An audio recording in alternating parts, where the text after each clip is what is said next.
Chapter 8. A particularly noisy poo. I said, "What on earth are you doing in there?" came another shout from the other side of the bathroom door. "Nothing," lied Ned. "Nothing?" bawled Jemima. "I just heard a volcano, and then a load of music, finally some kind of giant fish." Slime looked as if it were about to say something, maybe to correct the girl that technically a whale is not a fish, but in fact a mammal. Ned turned to his friend and he put his fingers up to his lips in the internationally recognised signal for silence. Amazingly, for something made of slime, Slime understood.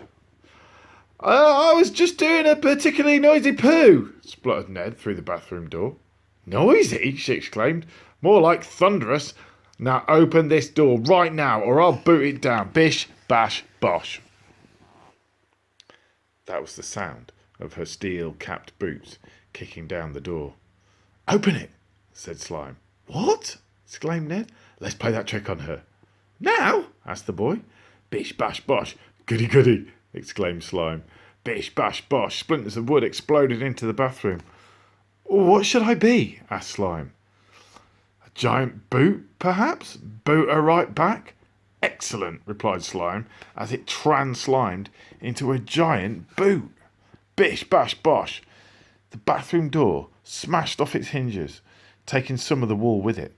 The door smashed to the floor, thud, and dust exploded into the bathroom.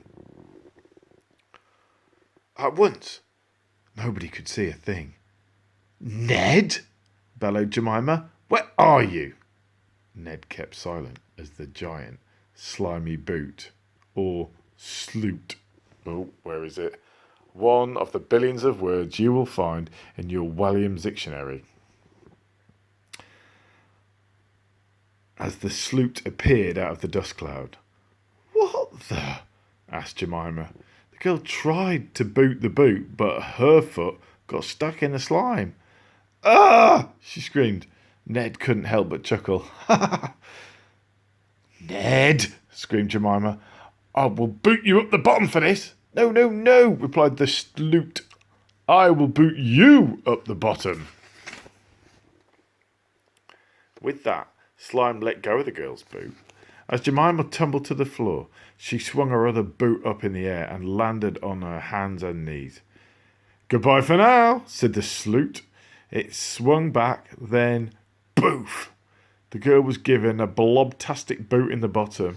"Ah!" she yelled as she bounced down the corridor, swish, before landing on the sofa in the living room. Twong! Instantly, Jemima leaped from the sofa and began stomping down the corridor. Stomp, stomp, stomp. "Wait until I get my hands on you, Ned. I'll beat you from here to the next island."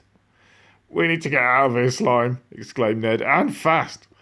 "But how?" asked Slime, now back to being a blob. Ned looked at the tiny bathroom window just above the toilet. It was not much bigger than a cat flap. "That is the only way out of here," he said, pointing, "but I'm never going to get my wheelchair through there." "You won't need it today. Let me be your wings." "Wings?" The boy was flabbergasted. Slime translimed into a pair of wings. They stuck themselves onto Ned's shoulders and began to flap. Flap, flap, flap. The boy felt himself being lifted out of his wheelchair and floating through the air. "Wow!" he exclaimed. The wings wouldn't fit through the window, so holding the boy, Slime translimed into a slide. Stomp, stomp, stomp. Just before Jemima reached the bathroom, Ned whooshed down the slide and out of the window. "Ned!" screamed Jemima, but the boy was free.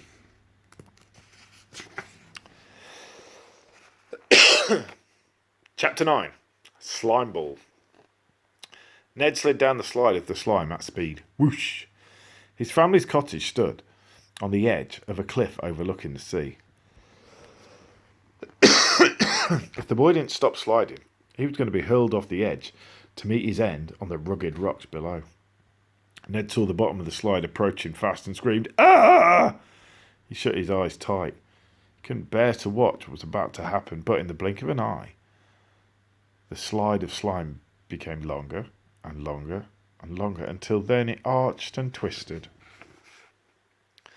And the boy found himself doing a loop-the-loop on his bottom. Ah! He screamed again, but this time in pleasure. Never had so much fun. Fun. The slide of slime arched way away from the cliff edge and onto some fields near the cottage, and kept on getting fatter and fatter until it wasn't a slide any longer. Oh no, it had turned into a slime rink. A slime rink is not like any ice rink, but instead of ice, you guessed it, slime. A slink. A slink is 100% the correct word. See your Williams Dictionary. The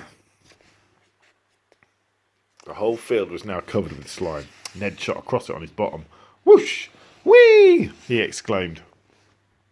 Finally he came to a halt. Then, at dizzying speed, slime trans-slimed again.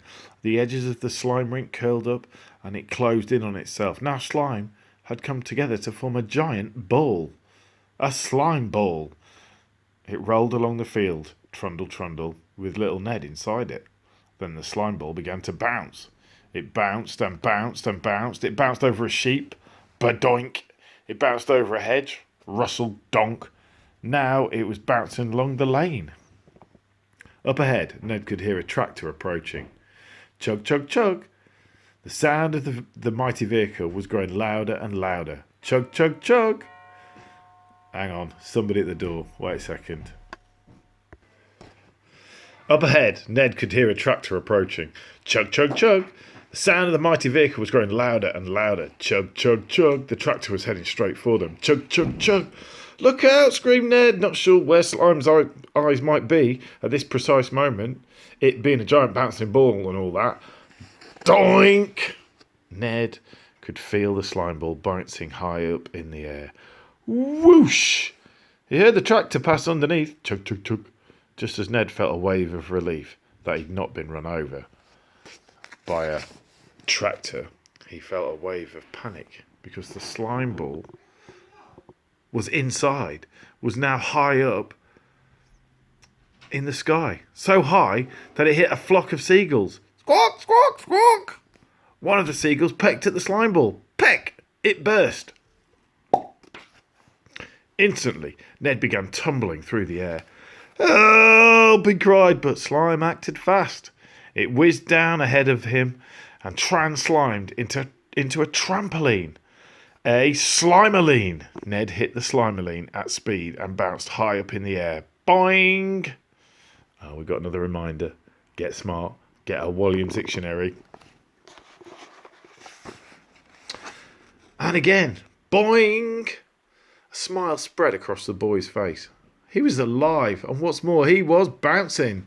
Boing, boing, boing. Yippee! He yelped in delight.